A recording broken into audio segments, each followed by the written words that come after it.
Independence day की शुभ संध्या पर कहा है कि लोकतंत्र में पार्लियामेंट एक तरह से मंदिर है, लेकिन इस मंदिर में जिस तरह की घटनाएं अभी अपर हाउस में देखने को मिली, जिस तरह से रसाकसी सामने आई, जिस तरह का व्यवहार सामने आया, मार्शल के साथ मारपीट के आरोप लगे, मार्शल ने सांसदों पर आरोप लगाया कि उनके साथ धक्का मुक्की हुई, क्या कहेंगे पूरे घटना पर? राष्ट्रपति जी के इस कथन के संदर्भ में मुझे पंडित जवाहरलाल नेहरू जी का एक कथन याद आता है। उन्होंने संसद के संदर्भ में शुरू के दिनों में यह संसद के अंदर कहा था या बाहर किसी सांसदों के कार्यक्रम में। उन्होंने कहा कि हम संसद में जो कुछ करते हैं उस पर बहुत गौर करने की जरूरत है, क्योंकि हमारा आचरण, हमारी मर्यादा,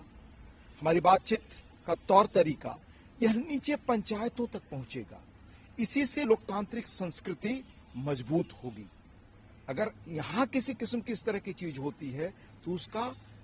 गलत असर नीचे तक जाएगा। आज हमें जो भी कुछ राष्ट्रपति जी ने जो चीजें पिछले दिनों हुई उस संदर्भ में कहा है, पंडित नेहरू के इस कथन को याद करना चाहिए और आत्मनिरीक्षण करना चाहिए हर दल को, और इस संसदीय व्यवस्था से जुड़े ऊपर से लेकर नीचे पंचायतों तक हर व्यक्ति को आत्ममंथन करना चाहिए, देश के हर नागरिक को, कि कैसे पंडित नेहरू ने जो आदर्श रखा था जब देश आजाद हुआ था, या गांधी की जो परिकल्पना थी, कैसे हम उस तरफ बढ़ सकें। राज्यसभा को हाउस आ जाता है कि पढ़े लिखे लोग यहाँ पर आते हैं, अच्छा डिबेट सुनने को मिलेगा, लेकिन जो कुछ पिछले दिनों सदन में हुआ, क्या हाउस ऑफ लीडर्स की जो परंपरा रही है, जो मर्यादा रही है, जो साख रही है, क्या उसको धक्का नहीं लगा?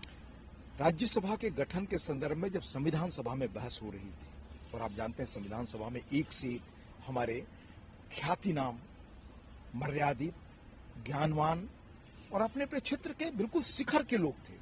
उनकी परिकल्पना थी कि इस सदन की जरूरत इसलिए है क्योंकि लोकसभा से या विधानसभाओं से प्रत्यक्ष रूप से वैसे लोग चुनकर नहीं आएंगे जो बहुत गहराई से चीजों पर गंभीर विचार विमर्श करें। इसलिए ऐसे लोगों को, जो अपने अपने क्षेत्रों के विशिष्ट लोग हैं, जो बहुत गहराई से चीजों को देखने का काम करते हैं, जो बौद्धिक हैं, जो दूर तक विचार करने वाले थिंकर्स हैं या विशिष्ट प्रतिभाएं हैं, वो आकर देश की समस्याओं पर विचार विमर्श करेगी ताकि देश को एक नई धारा मिलेगी। यह परिकल्पना थी राज्यसभा के गठन की, और जो कुछ हुआ, हो रहा है, इस संदर्भ में हर दल को, खासतौर से सभी राजनीतिक दलों को यह आत्ममंथन करना चाहिए कैसे हम उस आदर्श को प्राप्त कर सकें। इसलिए आप देखेंगे राधा कृष्णन जैसे लोग, जाकिर हुसैन जैसे लोग, उस परंपरा में कैसे कैसे लोग और कैसे कैसे सदस्य हुए, हम उस परंपरा की ओर बढ़े, ये हमारा आदर्श होना चाहिए। क्या उस परंपरा का निर्वहन हो रहा है सर? यह देश के लोगों को तय करना है, राजनीतिक दलों को तय करना है, और पूरे देश दुनिया के लोग आज इस ज्ञान के युग में, जब दुनिया इतनी जुड़ चुकी है, तो देख रहे हैं कि क्या हो रहा है। यह किस तरह का गांधी के देश में हम सब लोग प्रतिनिधि जो है वो काम करें, यह लोगों को तय करना है। एबीपी साँचा, जोश, जज्बा, जुनून।